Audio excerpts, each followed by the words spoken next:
के मुताबिक भारत को कुरान के कानून के हिसाब से चलना चाहिए। देश संविधान से चलेगा या कुरान से चलेगा? देश में कानून व्यवस्था भारतीय न्याय संहिता के अनुसार लागू होगी या शरीयत के अनुसार लागू होगा? यह आज एक नया विवाद छिड़ा है, एक नई बहस चल पड़ी है। मैं अपनी ओर से कुछ नहीं कह रहा हूं, जो कुछ भी हुआ है वो महाराष्ट्र विधानसभा के अंदर हुआ है। एनसीपी पार्टी की लीडर सना मलिक ने विधानसभा में भाषण देते हुए कहा कि भारत कुरान के अनुसार चले। दरअसल बीजेपी विधायक देवानी फरांदे 3 तलाक के मसले पर महाराष्ट्र विधानसभा में यह मांग कर रही थी कि केंद्र सरकार ने जिस तरीके से 3 तलाक को समाप्त कर दिया है वो महाराष्ट्र सरकार भी लागू करे अपने यहां।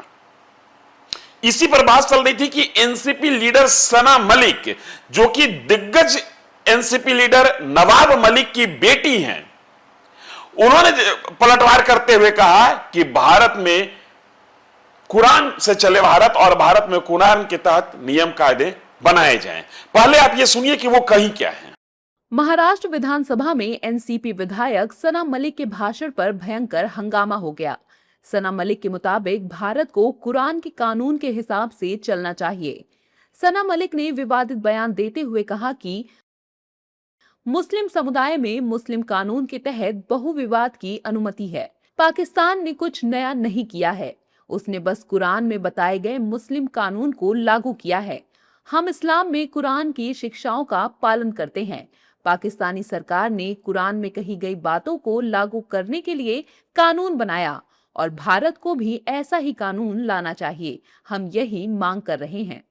सना मलिक के इस बयान के बाद सियासी बवाल हो गया है। एनडीए नेता सना मलिक पर हमलावर हो गए हैं। सुनिए। सना मलिक, ये पाकिस्तान नहीं, ये नया भारत है और ये तालिबानी माइंडसेट के लिए कोई जगह नहीं। आपने जो एंटी वुमेन स्टैंड दिया है, कहाँ है जेंडर इक्वालिटी?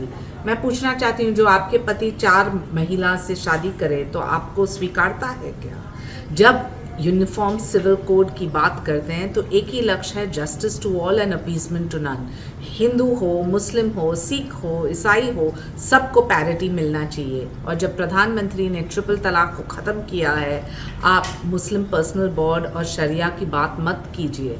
ये है नया भारत और वहाँ महिला को सम्मान ज़रूर मिलेगा। जब भी कोई कायदा तैयार होता है तो इसी रीज़न की वजह से तैयार होता है, ना कि किसी धर्म ग्रंथ को देख के तैयार होता है। आज केंद्र में जितने भी कायदे हुए हैं, राज्य में जितने भी कायदे हुए हैं, वो किसी एक धर्म को, एक समाज को नज़र में रख के ही ये कायदे नहीं तैयार किए गए हैं। सिर्फ समाज में जो घटक है उनके ऊपर जो अन्याय हो रहा है उनको न्याय दिलाने के लिए कायदे तैयार हो रहे हैं। तो मेरे ख्याल से किसी भी धर्म ग्रंथ को कायदे से जोड़ना ये काफ़ी गलत बात है। हालांकि सना मलिक ने विधानसभा में दिए इस बयान के बाद सफाई दी और कहा कि उनके इस बयान को गलत तरह से पेश किया जा रहा है। देखिए, आपको मैं फिर से करेक्ट करना चाहूँगी कि मैंने ये चीज़ को मना किया कि अगर पाकिस्तान का रेफरेंस देते हुए भारत में कोई कानून लाने की कोशिश करेंगे तो वो हमें मान्य नहीं है। हमें हमारे संविधान के हिसाब से जो आर्टिकल 25 कहता है, you have the right to practise, profess and propagate your own religion. तो जब मैं प्रोफेस कर रही हूँ, मैं प्रैक्टिस कर रही हूँ और मैं प्रोपोगेट कर रही हूँ, तो मैं अपने कुरानिक स्टडीज़ के हिसाब से, कुरान के हिसाब से लॉ के बारे में बात करूँगी। पाकिस्तान का रेफरेंस मैं बिल्कुल भी इधर हिंदुस्तान की भारतीय होने के नाते एंटरटेन नहीं करूँगी और यही मेरा स्टैंड था, पहले भी, आज भी और आगे भी।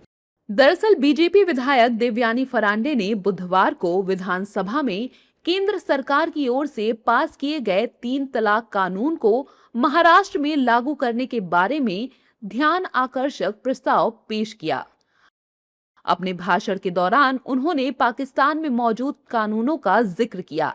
इस दौरान सना मलिक ये बयान दे बैठी, जो कि चर्चा में है। वैसे ही मामला तुल पकड़ने लगा। वैसे ही अमूमन तौर पर जो आज तक होता आया है कि पॉलिटिशियन जब कुछ बोल जाते हैं और उनका मामला जब तुल पकड़ता है तो उनके पास एक बड़ा सॉफ्ट सा डायलॉग होता है कि मेरी बातों को तोड़ मरोड़ के पेश किया गया।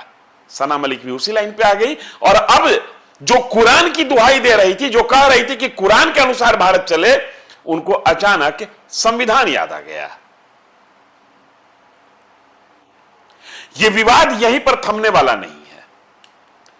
चूंकि अब इसमें शिवसेना बीजेपी भी कूद पड़ी है और तमाम लोग मांग कर रहे हैं कि इस तरीके की मानसिकता के साथ है अगर कोई पॉलिटिशियन, अगर किसी पॉलिटिकल पार्टी का लीडर भारत में राजनीति कर रहा है तो यह आने वाले दिनों के लिए एक घातक संकेत है। भारत आजादी के समय से ही संविधान से है, धर्मनिरपेक्ष है, पंथ निरपेक्ष है, किसी के साथ पार्शियलिटी नहीं है, लेकिन संविधान के कुछ उपबंधों का फायदा उठाकर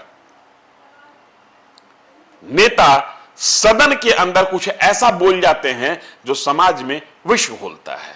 धन्यवाद।